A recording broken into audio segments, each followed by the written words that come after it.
ونستعينه ونستغفره ونؤمن به ونتوكل عليه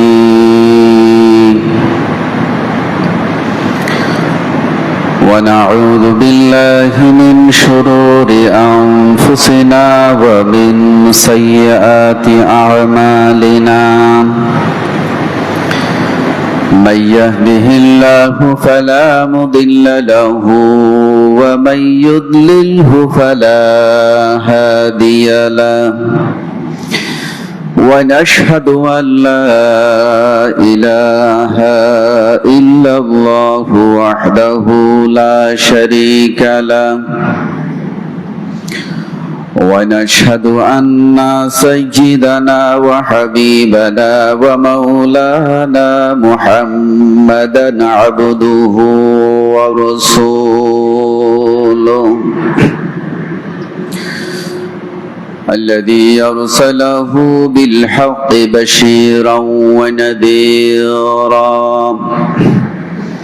وداعيا إلى الله بإذنه وسراجا منيرا وقد قال الله سبحانه وتعالى في كلامه المجيد وفرقانه الحميد أعوذ بالله من الشيطان الرجيم بسم الله الرحمن الرحيم إن الله وملائكته يصلون على النبي يا أيها الذين آمنوا صلوا عليه وسلموا تسليما صلى الله على سيدنا محمد وآله وأصحابه وسلم صلى الله على سيدنا محمد وآله صلاة يا رسول الله عليكم سلام يا حبيب الله حشر में लोग देखेंगे नबी जी तजल्ली है तजल्ली सला दुनिया रसूल अल्लाह अलैकुम सलामुन्ना हबीब अल्लाह बिगैर परतुब नूरे मुजस्सम जहाँ होगा अंधेरा एक जहन्नम सलातुन या रसूल अल्लाह अलैकुम सलामुन या हबीब अल्लाह अम्मा बअद फअऊज़ु बिल्लाहि मिनश शैतानिर रजीम बिस्मिल्लाहिर रहमानिर रहीम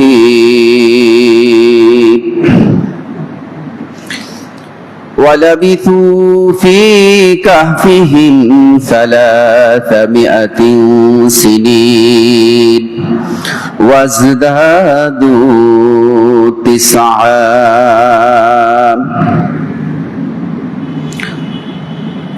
وقال النبي صلى الله تعالى عليه وسلم من لم يرحم لا يرحم ومن لا يغفر لا يغفر له أو كما قال عليه الصلاة والسلام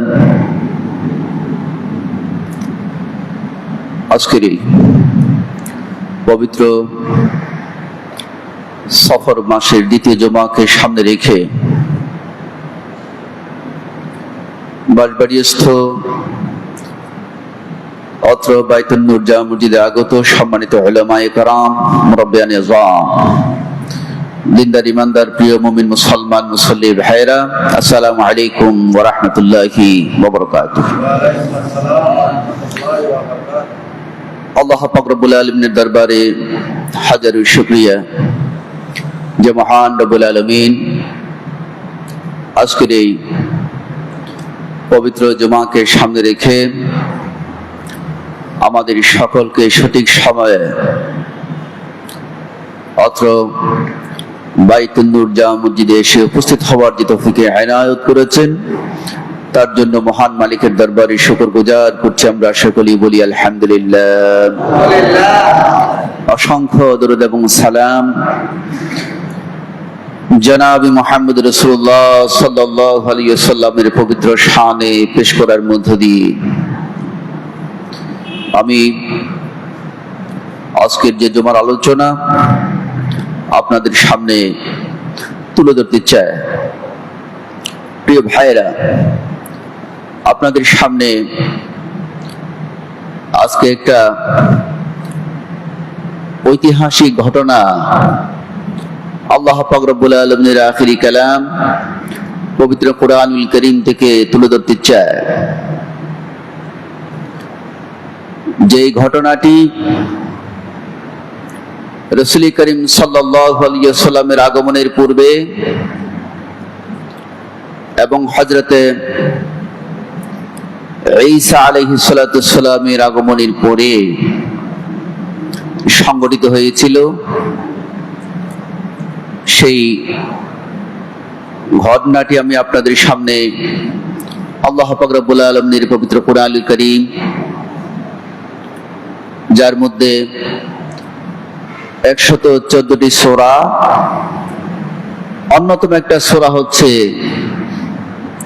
এর মধ্য থেকে সূরাতুল কাহফ।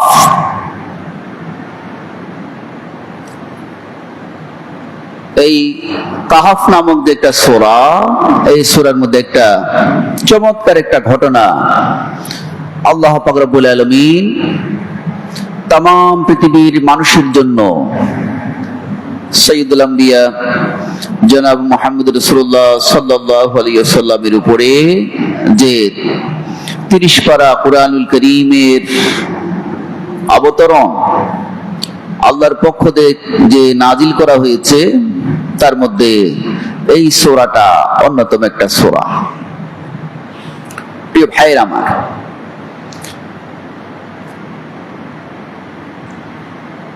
দুইশত 49 কোথাও 50-এর কথা আছে খ্রিস্টাব্দে এই ঘটনাটি সংঘটিত হয়। তৎকালীন সময়ের রোম সম্রাটের যে সাম্রাজ্য, ওই সাম্রাজ্যের একটা গুরুত্বপূর্ণ জায়গা, অঞ্চল, প্রদেশ, যে প্রদেশটির নাম ছিল তখনকার সময়ে আফসোস। তখনকার সময়ে ওই রাজ্যের শাসক ছিলেন একজন খ্রিস্টান এবং মূর্তি পূজারী।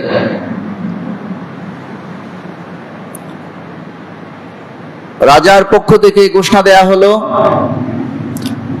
আমার রাজ্যের মধ্যে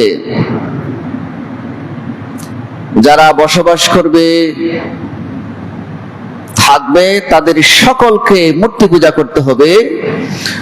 যদি কেউ মূর্তি পূজা না করে তাহলে তারা আমার এই রাজ্যের মধ্যে থাকতে পারবে না, তাদেরকে শাস্তির মুখোমুখি হতে হবে। কোরআনুল কারীমের মধ্যে এসেছে তাদেরকে জনসমক্ষে পাথর মেরে হত্যা করা হবে অথবা মেরে ফেলা হবে। পরিষ্কার কথা রাজার পক্ষ থেকে। তখনকার সময়ে রাজা ছিলেন রাজা দাকিয়ানুস।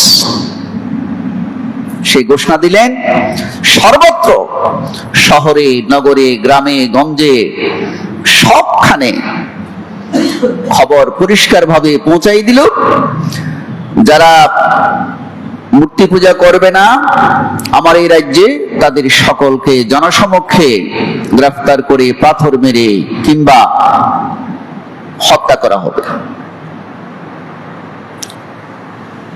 আমার প্রিয় ভাইয়েরা, এই খবর সর্বত্র ছড়িয়ে পড়ার পরে ওই রাজ্যের মধ্যে কিছু যুবক ছিল। আল্লাহ পাক রব্বুল আলামিন কোরআনুল কারীমের মধ্যে যুবকদেরকে পরিষ্কার করে বলেছেন, কিছু যুবক ছিল তারা কিন্তু এটা মানতে পারেনি, কারণ তারা জানতো এই মূর্তি মানুষের তৈরি, নড়াচড়া করতে পারে না, কথা বলতে পারে না, কারো কোনো উপকার করতে পারে না। ফলে এই মূর্তি পূজা কোনোভাবেই সঠিক হতে পারে না। আমরা মূর্তি পূজা করব না কোন অবস্থাতেই, বরং এই তামাম পৃথিবী যিনি সৃষ্টি করেছেন একজন তো আছেই, আমাকে, আপনাকে, সকলকে, এই বিশাল রাজ্যের সবাইকে, পৃথিবীর সব কিছু যিনি সৃষ্টি করেছেন, আমরা তার উপর ঈমান রাখবো। কোন অবস্থাতেই আমরা মূর্তি পূজা করব না। প্রিয় ভাইরা, আল্লাহ পাক রব্বুল আলামিন পবিত্র কোরআনুল কারীমের মধ্যে ইরশাদ করছেন এইভাবে, বিসমিল্লাহির রহমানির রহিম, আম হাসিবতা আন্না আসহাবাল কাহফি ওয়ার রাকিম কানু মিন আয়াতিনা আজাবা।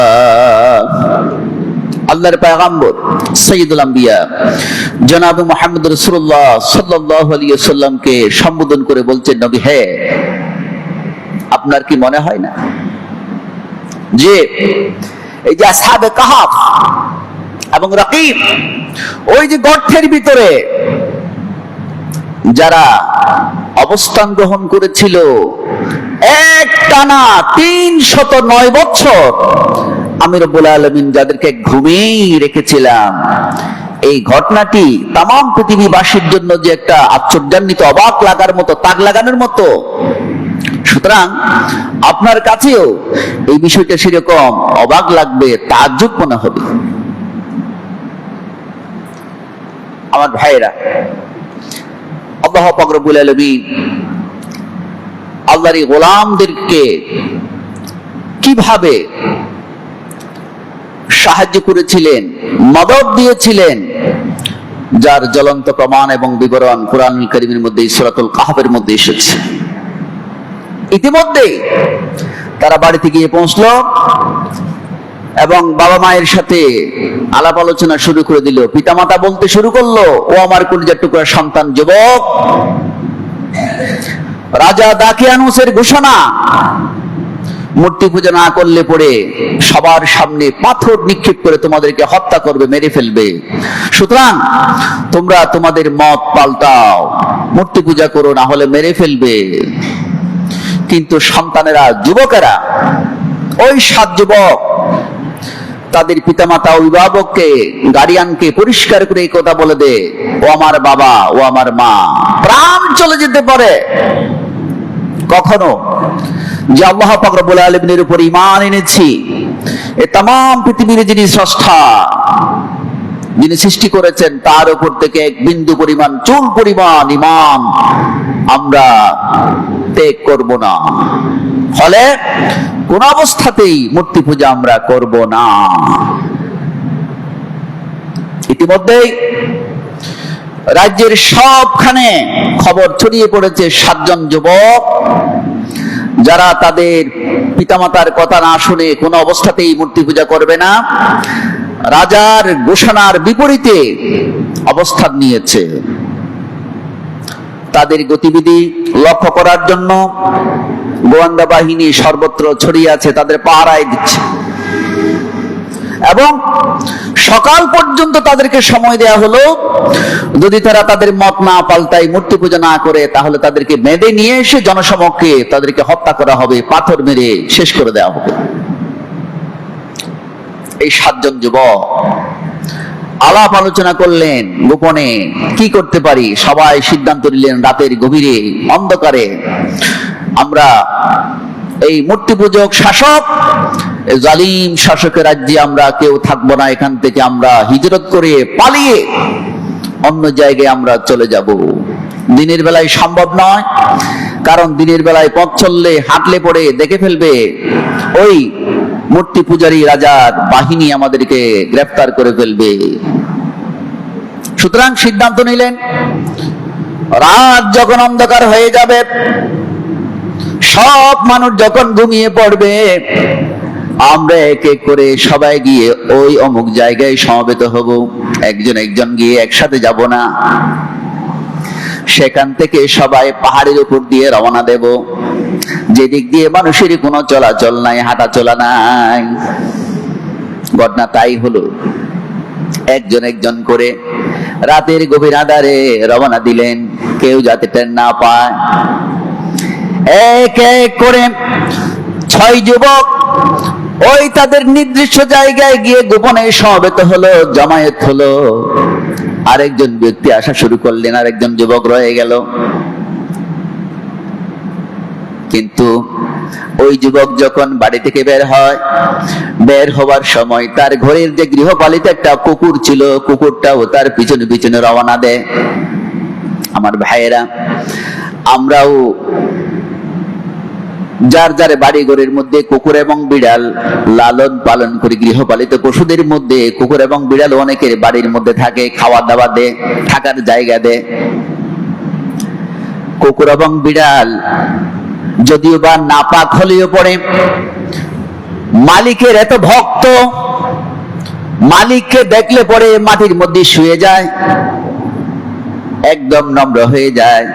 অথচ ওই বাড়ির খাবারগুলির মধ্যে সবচেয়ে নষ্ট খাবার, খারাপ খাবার, একেবারে কোন রকম খেয়ে দে সে জীবন যাপন করে বাঁচে থাকে। এরপরেও কুকুর এবং বিড়াল ওই মালিকের এত ভক্ত, মালিকের কোন অবস্থাতেই কোনো কিছু সে ক্ষতি করবে না। সারা রাত জেগে জেগে বাড়ির চতুর্দিকে পাহারা দেয়। একটা গাছের পাতা নড়লে পরে দৌড়ে যায়, পাহারা দেয় কেউ আসলো কিনা, চোর ডাকাত আসলো কিনা, কেউ কোনো কিছু নিয়ে যাচ্ছে কিনা। কুকুর সারা রাত জেগে পাহারা দেয়। অথচ ওই যে পোড়া ভাত, পোড়া খাবার, নষ্ট খাবারগুলো আমরা তাকে দেই। এরপরেও এই কুকুর মালিকের ভক্ত হয়।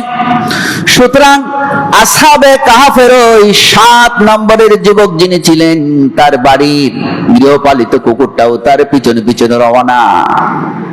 কোন অবস্থায় তাকে সরানো যায় না, তাড়ানোর জন্য হাজারো চেষ্টা করলেন, সে যায় না। এক পর্যায়ে ওই 6 যুবক যেখানে অবস্থান করে ওই জায়গা পর্যন্ত গিয়ে পৌঁছলো। পৌঁছার পরে ওই 6 যুবক 7 নম্বরের যুবককে বলল, ভাই তোমাকে আমার সাথে নিতে পারি, কিন্তু তোমার সাথে কুকুরকে কোন অবস্থাতে নেওয়া যাবে না। কারণ এই কুকুর আমাদের সাথে থাকলে পরে আমরা ধরা পড়ে যাব। অলিতে গলিতে বিভিন্ন জায়গায়, মানুষের বাড়িতে, রাস্তাঘাটে অন্যান্য কুকুররা রয়েছে। সুতরাং এই কুকুর দেখলে পরে অন্যান্য কুকুর ঘেউ ঘেউ শুরু করে দিবে, ঝগড়া হয়ে যাবে। ফলে মানুষ টের পেয়ে যাবে আমরা পালিয়ে যাচ্ছি, জানতে পারবে, যার ফলে আমরা সকলেই ধরা পড়ব। সুতরাং তোমার কুকুরটাকে সরিয়ে দাও, না হলে তোমাকে আমাদের দলে, আমাদের সাথে আমরা নিতে পারবো না। প্রিয় ভাইরা আমার, হাজারো চেষ্টা করলেন, পিটালেন, কিন্তু কুকুর যায় না। ওই যে গত জুমার আলোচনায় ছিল, এই কুকুর আল্লাহ রাব্বুল আলামিনের দরবারে ফরিয়াদ করে, মাবুদ, এরা যেই কারণে এই জালিম রাজা, মূর্তি পূজক রাজা দাকিয়ানুসের রাজ্য ছেড়ে অন্য জায়গায় চলে যাচ্ছে, কারণ এরা তোমার উপর ঈমান এনেছে, তোমাকে বিশ্বাস করে এরা মূর্তি পূজা করবে না।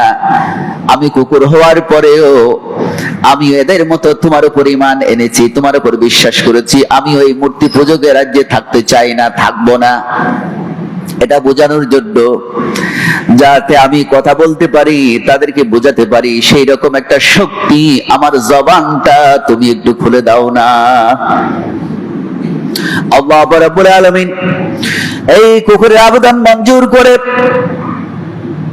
তাকে কথা বলার সুযোগ দিলেন। এই কুকুর ওই যুবকদের কাছ দিয়ে বলেন, ওই যুবকেরা, ও যুবকেরা, যেই কারণে তোমরা রাজ্য ছেড়ে পালিয়ে যাচ্ছ ঈমান রক্ষা করার জন্য, কোন অবস্থাতেই মূর্তি পূজক এই জালিম রাজার রাজ্যে তোমরা থাকবে না। আমিও তোমাদের মতো সিদ্ধান্ত নিয়েছি, আমিও এই জালিম রাজার মূর্তি পূজকের রাজ্যে আমি থাকবো না। আমিও তোমাদের মতো একজন ঈমানদার, আমি ঈমান এনেছি। সুতরাং আমি কথা দিলাম, আমার দ্বারা তোমাদের কোনো ক্ষতি হবে না। অন্য কুকুর যদি আমাকে দেখে ঝগড়াও করে আমাকে কামড়ায়, ছিঁড়ে ফেলে, আমি একটা ঠু শব্দ পর্যন্ত করব না, কথা দিলাম। সুতরাং এরপরেও তোমাদের সাথে থাকার জন্য তোমরা আমাকে একটু সুযোগ দাও। রাজি হয়ে গেল, পথ রওনা দিলেন। একেবারে গোপন পথে, যেদিক দিয়ে মানুষ চলে না, পাহাড়ে পাহাড়ে রওনা দিলেন। এক পর্যায়ে রাতের শেষ প্রান্তে গিয়ে একটা পাহাড়ের গর্তের কিনারে গিয়ে পৌঁছলেন। শুভ সাদেক হওয়ার উপক্রম, সকাল সকাল হওয়ার কাছাকাছি। সবাই সিদ্ধান্ত নিন কি করা যায়, আর তো পথ চলা যাবে না, কারণ আর পথ চললে পরে আমাদের পেছনে যে গুপ্তচর বাহিনী রেখে দিয়েছেন সেরা আমাদের দেখে ফেলবে, ফলে আমাদের সকলকে গ্রেফতার করে নিয়ে যাবে, হয়তো মেরে ফেলবে, না হলে জোর করে আমাদের কেউ মূর্তি পূজা করার জন্য বাধ্য করবে। সুতরাং আমরা পথ চলবো না, এখানে অবস্থান করব। এটা বিশাল গর্ত, কাহাফ। কাহাফ শব্দের অর্থ হলো গর্ত, এমন গর্ত যে গর্তের ভিতরে একটা সুপরিসর বড় সড়, যেখানে বসার জন্য, শয়ন করার জন্য ব্যবস্থা করা আছে, সেটার নাম হচ্ছে কাহাফ। সাধারণ যে গর্ত, এই গর্তের নাম হচ্ছে গার বা রকিব। গার শব্দের অর্থ গুহা, গর্ত, তবে সেখানে ঘুমানোর মতো বড় সড় পরিসরের ব্যবস্থা সেখানে থাকবে না। আর কাহাফ হচ্ছে যেখানে একবারে খোলা মেলা ঘুমানো, বসা, আলোচনা করা ইত্যাদি যাবতীয় খোলামেলা পরিসর যেখানে থাকবে, করা যাবে, সেটার নাম হচ্ছে কাহাফ। ওই জায়গায় অবস্থান করবে সিদ্ধান্ত নিলেন। এমন সময় কুকুর যুবকদের ডাক দিয়ে বলা, যুবকরা রে, ও যুবকেরা, রাত ভোর তোমরা হাঁটতে হাঁটতে পরিশ্রম করতে করতে ক্লান্ত হয়ে গেছো, শরীর টায়ার্ড, আর চলে না, আর হাঁটার দরকার নাই। এই গর্তের ভিতরে সবাই ঢুকে যাও, ঢুকে আরাম বিশ্রাম করো, ঘুমাও। যেহেতু পাহাড় এবং গর্ত, বিষাক্ত প্রাণী এসে আক্রমণ করতে পারে, সাপ বিচ্ছু ঢুকে যেতে পারে, সুতরাং ভয়ের দরকার নাই, পেরেশানির দরকার নাই, টেনশনের দরকার নাই। আমি কুকুর, আমার সামনের দুই পা গর্তের উপর দিয়া, মুখের উপর দিয়ে আমি এখানে বসে থাকবো, তোমাদের পাহারায় থাকবো, যতক্ষণ পর্যন্ত তোমরা ঘুম থেকে জেগে না ওঠো, ততক্ষণ পর্যন্ত আমি তোমাদের পাহারায় থাকবো। তোমরা নির্ভয়ে এই গর্তের ভিতরে ঘুমাও। সবাই ঢুকে গেলেন। ঢোকার পরে আল্লাহ রাব্বুল আলামিনের দরবারে ফরিয়াদ করেন, আবেদন করেন, মাবুদ। কোরআনের মধ্যে এসেছে, ইদা আওয়াল ফিতিয়াতু ইলাল কাহফি وقالوا ربنا آتنا من لدنك رحمة وهيئ لنا من أمرنا رشدا। আল্লাহর দরবারে ফরিয়াদ করেন, এই যুবকেরা, মাবুদ তোমাকে হাজারো ধন্যবাদ, এতটুকু পর্যন্ত তুমি আমাদেরকে নিয়ে আসলে। মাওলা রে, তোমার প্রেমে পড়ে, তোমার মায়ায় পড়ে, তোমার মহাব্বতে পড়ে বাড়ি ছাড়লাম, বাবা মাকে ছেড়ে আসলাম, নিজের রাজ্য ছেড়ে মাতৃভূমি ছেড়ে অন্যত্র চলে যাচ্ছি, শুধুমাত্র তোমার প্রতি মহাব্বত ভালোবাসার কারণে। তোমার উপর ঈমান আনার কারণে আমরা সবাই ক্লান্ত, এখনই ঘুমাবো। মাবুদ রে, আমরা সকলেই তোমাকে স্মরণ করে ঘুমাচ্ছি, দয়া করে মেহেরবানি করে তুমি আমাদের সকলের দিকে একটু খেয়াল রাখিও। আমরা ঘুমালাম, তবে পাহারাদার হিসাবে তোমাকে আমরা রাখলাম, আমাদের সবার পাহারাদারের দায়িত্ব জিম্মা তোমার উপরে ন্যস্ত করলাম। সুতরাং তোমাকে বলেই, তোমাকে স্মরণ করেই আমরা সকলে ঘুমাইয়ে যাচ্ছি। আমার ভাইয়েরা, আমরা যখন ঘুমাই, ঘুমানোর সময় একটা দোয়া পড়ি, আল্লাহুম্মা বিসমিকা আমুতু ওয়া আহয়া। এই দোয়াটা পড়ে ঘুমাই। তার মানে হলো আমরা আল্লাহকে বলি, মাবুদ ঘুমাচ্ছি, জানি না আবার সকালে উঠতে পারবো কিনা, তবে তোমাকে স্মরণ করে ঘুমালাম। আল্লাহুম্মা বিসমিকা আমুতু ওয়া আহয়া, তোমার নাম নিয়ে ঘুমাচ্ছি, মানে ঘুমার মত কাছাকাছি, তোমার নাম স্মরণ করে ঘুমাচ্ছি। নিশ্চিতভাবে আমরা বিশ্বাস করি সকালে উঠবো একমাত্র যদি তুমি আমাদেরকে সুযোগ দাও, আমাকে সুযোগ দাও, তাহলে উঠতে পারবো, আর যদি সুযোগ না দাও তাহলে উঠতে পারবো না। এই কথা বলে আমরা ঘুমাই। এই যুবকরাও আল্লাহকে সেই কথা বলে ঘুমালেন, ঘুমাচ্ছেন।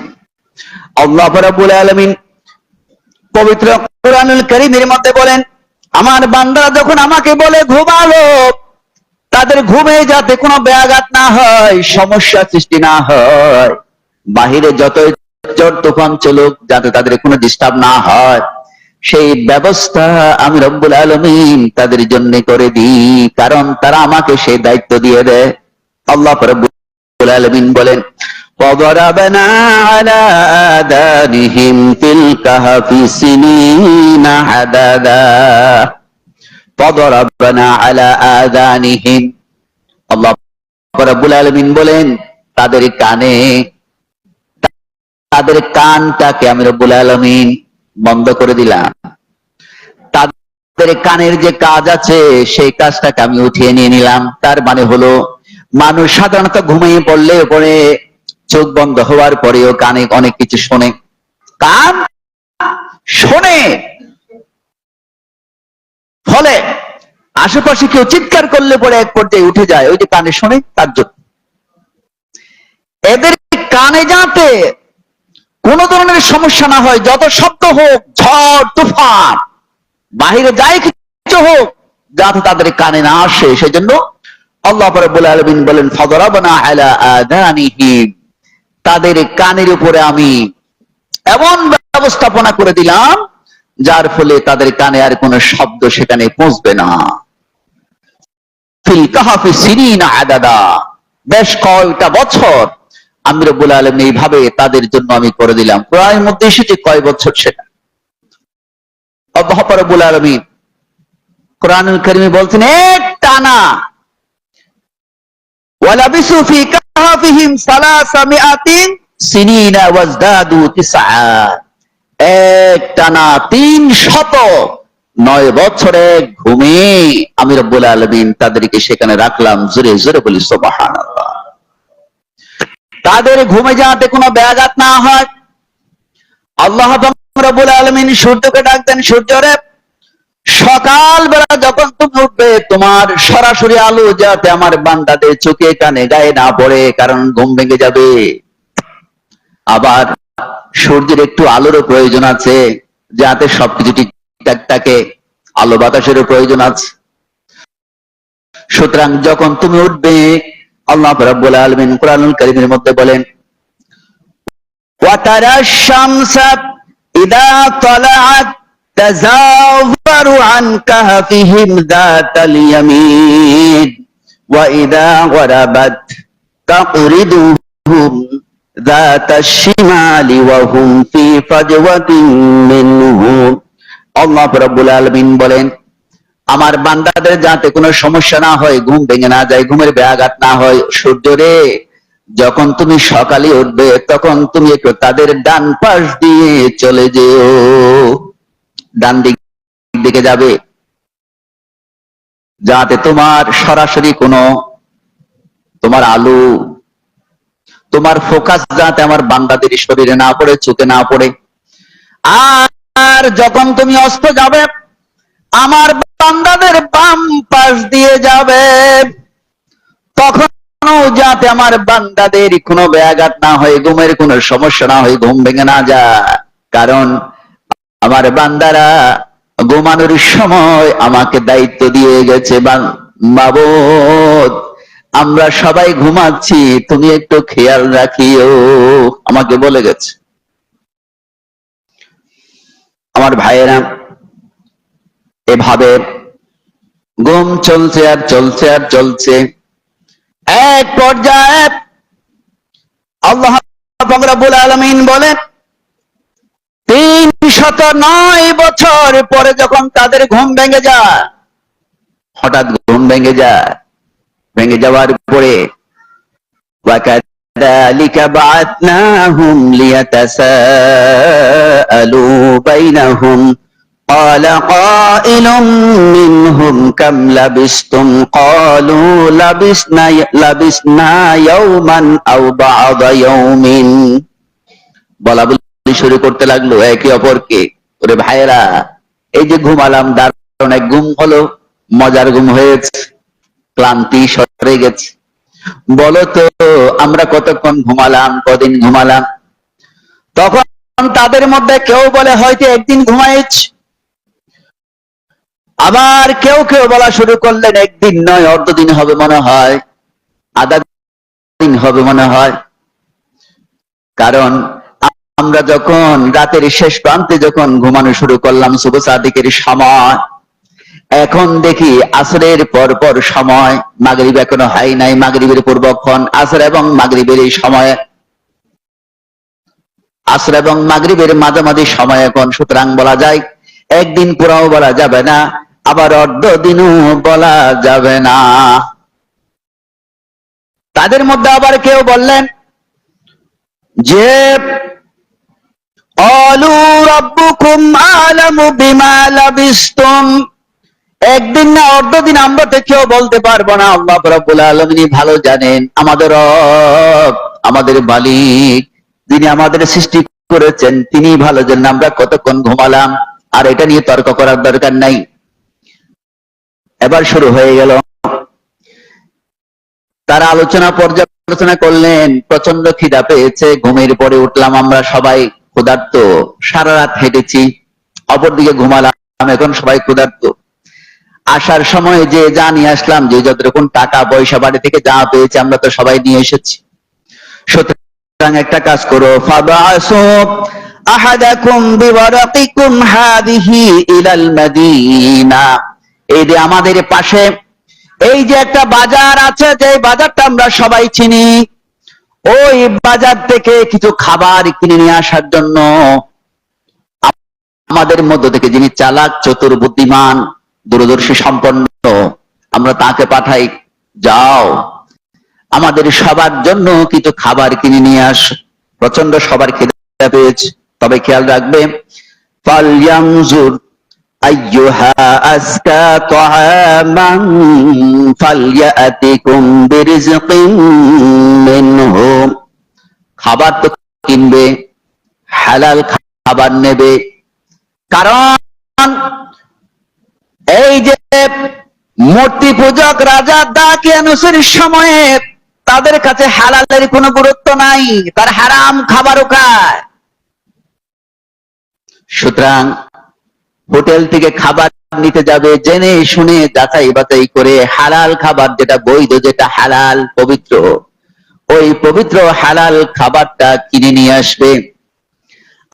আর খেয়াল করবে, ওয়াল ইয়াতালাত্তাফ ওয়ালা ইউশি'রান্না বিকুম আহাদা, সব সময় সতর্ক থাকবে যাতে করে কেউ টের না পায়।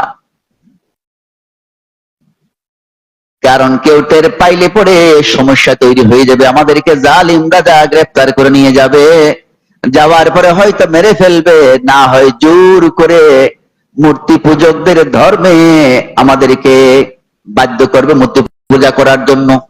সুতরাং সাবধানতার সাথে যাবে। আমার ভাইয়েরা, এরা বলেন ইন্নাহুম ইয়াযহারু আলাইকুম ইয়ারজুমুকুম আও ইউঈদুকুম ফি মিল্লাতিহিম ওয়া লান তুফলিহু ইদান আবাদা। খুব সাবধানতার সাথে, কোন অবস্থাতেই যাতে কেউ টের না পায়, যদি টের পেয়ে যায়, যদি জেনে যায়, আমাদেরকে হয়তো পাথর মেরে মেরে ফেলবে, না হয় ওই মূর্তি পূজার ধর্মে আমাদেরকে মূর্তি পূজা করার জন্য বাধ্য করবে।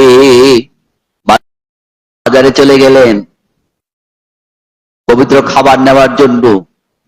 আমার ভাইয়েরা, এখন বাজারে যাচ্ছে, দায়ে বায়ে খেয়াল করে দেখে ওই যে আগে যে বাজার ছিল সেই বাজার তো এখন নাই, এরকম নাই, চিহ্ন উলট পালট হয়ে গেল। 309 বছর অতিক্রম হওয়ার পরে অনেক পরিবর্তন হয়ে গেল, কিন্তু কিছু চিনতে পারছে না। অনেক খোঁজাখুঁজির পরে বাজারে গিয়ে পৌঁছলো। পৌঁছার পরে কিছু খাবার রুটি নেওয়ার জন্য দোকানদারকে বললেন। দোকানদার খাবার দিলেন, নেওয়ার পরে যখন কয়েন টাকা যখন দিলেন, ওই দোকানদার টাকা দেখার পরে অবাক হয়ে গেলেন, এই টাকা তো আর এখন এখানে চলে না। আমার ভাইয়েরা, ব্রিটিশ পিরিয়ডের সময়, পাকিস্তান পিরিয়ডের সময় যেই টাকা বাংলাদেশ চলতো, এখন এটা এখানে চলে না। মাত্র কদিন গেল, আর 309 বছর ওই পূর্ব যেই সময়ে জালিম রাজা দাকিয়ানুস ছিল, তার ছবি শুদ্ধ ওই যে টাকা বর্তমানে এই 309 বছরের পরে তো এই টাকা এখন আর চলে না। কারণ এই বর্তমান সময়ে যিনি রাজ্য পরিচালনা করছেন, তিনি একজন মুমিন মুসলমান রাজা, ইমানদার রাজা, যার নাম হলো রাজা তন্দরুস। কয়েন দেখার পরে অবাক হয়ে গেলেন দোকানদার, ও ভাই, এই টাকাতে এখন আর চলে না, এই টাকা তো চলবে না, টাকা পরিবর্তন করে দেন। এক পর্যায়ে আলোচনা হতে হতে ওই আসহাবে কাহাফের যুবক বলে, ভালো কি ভাই, গত কালকে তো আমরা এই টাকার আদান প্রদান করেছি, মাত্র একটা দিন একটা রাত গেল, আজকে এই বিকাল বেলা মানুষ জড়ো হয়ে গেল। এক পর্যায়ে তাদের মধ্যে কানাঘুষা শুরু হতে লাগলো। এই টাকা পয়সা যেগুলা দেখা যায় আজকে থেকে প্রায় 300 বছর পূর্বের টাকা। আমার ভাইয়েরা, এক পর্যায়ে রাজপ্রাসাদে খবর চলে গেল, এমন একজন ব্যক্তির সন্ধান আমরা পেয়েছি, যে এই ব্যক্তির কথাবার্তা আচার আচরণ এরকম, আর যে টাকা, এই টাকাটাও 309 বছর আগের টাকা। রাজপ্রাসাদ থেকে লোক আসলো, গোয়েন্দা বাহিনী, সিআইডি, নানান ব্রাঞ্চের লোকেরা হিসাব নিকাশ করে তারা দেখতে পেল এই যুবক, সেই যুবকের কথা শুনে তাদের মনে হলো ওই যে 7 জন যুবক যারা নিজেদের রাজ্য ছেড়ে ইমান বাঁচানোর জন্য এলাকা ছেড়ে পালিয়ে যাবার যে ইতিহাস তারা পেয়েছে, মনে হয় সেই যুবকদের মধ্যে মনে হয় এই একজন হবে। কথা বলা শুরু করলেন, আর কে কে আছে বলেন। প্রথমে স্বীকার করতে চাইছিল না, নির্ভয় যখন দিল, এখন বর্তমান সময়ে ওই জালিম রাজা এখন আর নাই বলতে পারো, এখন মুমিন মুসলমান ইমানদার রাজা বর্তমানে রয়েছে বলতে পারো। তখন সব ঘটনা খুলে বললেন, এই অবস্থা।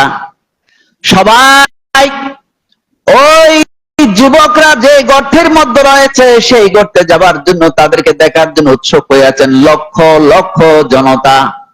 রাষ্ট্রীয় ব্যবস্থাপনায় বেশি লোক না নিয়ে এই যুবক বলল, বেশি লোক দেখলে পরে আমার বন্ধুরা, আমার ভাইয়েরা ভয় পেয়ে যাবে, মনে হয় তাদেরকে হত্যা করার জন্য, মারার জন্য, গ্রেফতার করার জন্য মনে হয় রাজা লোকবল নিয়ে আসছে, ভয় পাবে। সুতরাং বেশি লোকের দরকার নাই, অল্প লোক যাবে আর বাকি লোকেরা পেছনে থাকবে। এক পর্যায়ে রওনা দিলেন এবং বলতে লাগলেন, ওই গর্ত কোথায় সেটা আমাদের একটু দেখিয়ে দেন। আমার ভাইয়েরা, আল্লাহ রাব্বুল আলামিন কোরআনুল কারীম বলছে, এই লোকেরা যখন রওনা শুরু করলেন।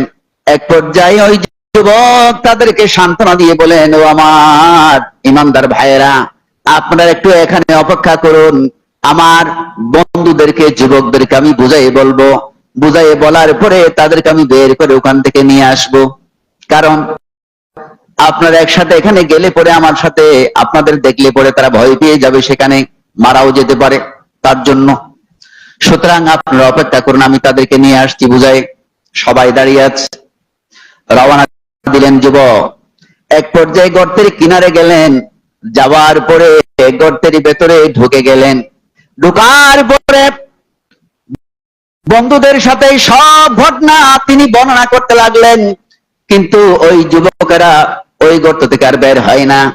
10 মিনিট যায়, 20 মিনিট, আধা ঘন্টা, 1 ঘন্টা, 2 ঘন্টা যায়, কিন্তু আর বের হয় না। এক পর্যায়ে ওই রাজা তন্দরুসের লোকেরা সেদিকে যাওয়া শুরু করলো, কিন্তু যাওয়ার পরে সেখানে তারা আর কোনো গর্ত দেখতে পায় না। কোনো গর্ত সেখানে তারা দেখতে পায় না। আমার ভাইয়েরা, এক পর্যায়ে তারা সিদ্ধান্ত নিলে কি করা যায়, আমাদের চোখের সামনেই তো ওই যুবক এই জায়গাতে আসলো, এখানে আসার পরে কোথাও বিলীন হয়ে গেল, এই জায়গাটাই ঠিক, এটা এখানে, কি করা যায়, কি করা যায়, কি করা যায়? সবাই অবাক হয়ে গেলে এক পর্যায়ে তাদের মধ্যে আলোচনা, পর্যালোচনা শুরু হয়ে গেল, কি করতে পারি আমরা। তখন কেউ কেউ প্রস্তাব দিতে লাগলেন, কুরআনুল কারীমের মধ্যে এসেছে যে এখানে একটা আমরা বড় পিলার তুলে দিতে পারি। পিলার, একটা পিলার তুলে দিলে পরে মানুষ বুঝবে, জানবে, চিনবে যে এখানে আসহাবে কাহাফ তথা ওই যে 7 যুবক এই পাহাড়ের মধ্যে, এই গর্তের ভিতরে, এখানে ভিতরে এখানে আছে, তাদেরকে সম্মান করবে, তাদের প্রতি শ্রদ্ধা জানাবে। আর কেউ কেউ বলতে লাগলেন না, যেহেতু মুমিন, মুসলমান, ইমানদার, পিলার নয়, বরং এখানে একটা মসজিদ নির্মাণ করতে পারি। কোরআনের মধ্যে এসেছে একটা মসজিদ নির্মাণ করা যায়। একটা মসজিদ নির্মাণ করলে পরে মানুষরা এখানে নামাজ পড়বে, ইবাদত করবে, বন্দী করবে, তাদের জন্য দোয়া করবে। দ্বিমত হয়ে গেল। কেউ বললো যে না, একটা পিলার তুলে দিক, আবার কেউ কেউ বললো না, এখানে একটা মসজিদ নির্মাণ করি। আমার ভাইয়েরা, এবার দ্বিমত হওয়ার কারণে বলে যে তাহলে একটা ভোট হয়ে যা, মিনারের পক্ষে কয়জন দেখি আর মসজিদের পক্ষে কয়জন, যে পক্ষে বেশি সেটাই নির্মিত হবে। দেখা গেল আল্লাহ পাক রব্বুল আলামিন কোরআন বলছে যে قال الذين غلبوا على امرهم لنتخذن عليهم مسجدا। দেখা গেল মসজিদের পক্ষে সমর্থন বেশি, ভোট বেশি। একটা মসজিদ নির্মাণ করার জন্য একেবারে সবাই একমত হয়ে গেল। মসজিদের পক্ষে বেশি হওয়ার কারণে ওই মসজিদের মধ্যে 7 জন যুবকের নাম সহ ওই মসজিদটাকে আসহাবে কাহাফের মসজিদ হিসাবে নির্মাণ করা হলো, আর তাদের নাম তালিকাও সেখানে দিয়ে দেয়া হলো। আমার ভাইয়েরা, এই ঘটনা কিয়ামত পর্যন্ত থাকবে। রাসূল করিম সাল্লাল্লাহু আলাইহি ওয়াসাল্লাম যখন এই দুনিয়ার জমিনে 40 বছর বয়সে যখন কলেমার দাওয়াত যখন প্রচার করতে লাগলেন, মক্কার জমিনে বড় বড় কুরাইশ বংশের লোকেরা অনেকে বিব্রত বোধ করতেছিলেন। তারা এটা অধিকতর জানার জন্য মদিনার বড় বড় ইহুদি পণ্ডিত যারা ছিল তাদের কাছে ছুটে গিয়েছিলেন, জানার জন্য, আলোচনা করার জন্য, পরামর্শ করার জন্য। পৌঁছার পরে মদিনার পণ্ডিতরা, ইহুদি পণ্ডিতরা বলল, মুহাম্মদ ইবনে আব্দুল্লাহ যিনি নবী হিসেবে কলেমা প্রচার করছেন, তিনি যদি সত্যি নবী হয়ে থাকেন তাহলে তোমরা তাকে 3টা প্রশ্ন করবে। ওই 3টা প্রশ্নের জবাব যদি তিনি দিতে পারেন তাহলে বুঝতে পারবে নিঃসন্দেহে তিনি পয়গম্বর নবী। আর যদি তিনি দিতে না পারেন তাহলে বুঝবে কোনো সন্দেহ নাই ইনি সত্যিকারের নবী নয়। জুরে জুরে বলি নাউজুবিল্লাহ। আল্লাহর পয়গম্বরের কাছে ওই 3টা প্রশ্ন করার জন্য বলা হলো। আসলেন। 3টা প্রশ্ন কি? নাম্বার 1 প্রশ্ন হলো, ওই আসহাবে কাহাফের যুবকরা যারা নিজের মাতৃভূমি ছেড়ে মূর্তি পূজকের রাজ্য ছেড়ে ঈমান বাঁচানোর জন্য যারা এলাকা থেকে বের হয়ে গিয়েছিল তাদের সম্পর্কে তিনি জানেন কিনা, আসহাবে কাহাফ সম্পর্কে তার কোনো কিছু জানা আছে কিনা। এরপরের প্রশ্ন হলো, এমন একজন ব্যক্তি যিনি পৃথিবীর এক প্রান্ত থেকে অপর প্রান্ত পর্যন্ত সফর করেছিলেন, ভ্রমণ করেছিলেন, সেই ব্যক্তিটাকে পৃথিবীর কোনো জায়গা তিনি রাখেন নাই, ওই লোকটাকে। তৃতীয় প্রশ্ন হলো, আল্লাহ রাব্বুল আলামিন যে আমাদের রূহ সৃষ্টি করেছেন, প্রাণ সৃষ্টি করেছেন, রূহটা কি, কিরকম, এটার হাত পা কিরকম, রূহটার কি, রূহ সম্পর্কে তাকে প্রশ্ন করবে। এই তিনটা প্রশ্নের সঠিক জবাব যদি তিনি দিতে পারেন তাহলে তোমরা ধরে নিবে নিঃসন্দেহে তিনি আল্লাহর পয়গম্বর। আর ভাইয়েরা, ঠিক আল্লাহর পয়গম্বরকে ইহুদিরা যে প্রশ্নগুলি করার জন্য শিখিয়ে দিয়েছিলেন মদিনার বড় বড় কুরাইশ বংশ সহ বড় বড় নেতাদেরকে, তারা আল্লাহর পয়গম্বরকে প্রশ্ন করেছিলেন। আল্লাহর পয়গম্বর, কোরআন কারীমের মধ্যে এসেছে, আল্লাহর পয়গম্বর বলেছিলেন, ও মক্কার লোকেরা, তোমরা যে আমাকে সন্দেহ করছো, ঠিক আছে, তোমরা যে প্রশ্নগুলি করছো সেই প্রশ্নগুলির জবাব আমি তোমাদেরকে আগামীকালকে দেব। কারণ আমি নবী আন্দাজে কোনো কথা বলি না, আমি নবী বানিয়ে টুনি কোনো কথা বলি না। আল্লাহ রাব্বুল আলামিনের পক্ষ থেকে যা আমার উপরে বলার জন্য আসবে আমি তাই বলি। আমার ভাইয়েরা, সুতরাং এইভাবে 15 দিন একটানা সময় চলে গেল, কিন্তু এখন ওহী আসা না আসার কারণে আল্লাহর পয়গম্বর জবাব দিতে পারে নাই। এক পর্যায়ে ওহী আসলো, আসার পরে আল্লাহর পয়গম্বরকে বলা হলো, ইয়া রাসূলুল্লাহ ওয়া ইয়া হাবিবাল্লাহ, আপনি যে আগামীকালকে জবাব দিবেন বললেন, এই কথার সাথে সাথে ইনশাআল্লাহ বলতে আপনি ভুলে গিয়েছিলেন, তার জন্য আল্লাহ রাব্বুল আলামিন ওহী অবতরণ করতে দেরি করেছে। তার মানে এই কাজের মধ্য দিয়ে তাম পৃথিবীর মানুষকে আল্লাহ রাব্বুল আলামিন শিক্ষা দিচ্ছেন, ভবিষ্যতে কোনো কাজ করলে পরে করব, আমি যাব করব, এরকম হলে পরে ওই কথার সাথে সাথে ইনশাআল্লাহ, যদি আল্লাহ পাক চায়, যদি আল্লাহ সুযোগ দেয়, কথা বলতে হবে। ফলে আল্লাহ রাব্বুল আলামিন সেই বান্দাকে, সেই গোলামকে সেই কাজটা করার জন্য সুযোগ করে দেবে।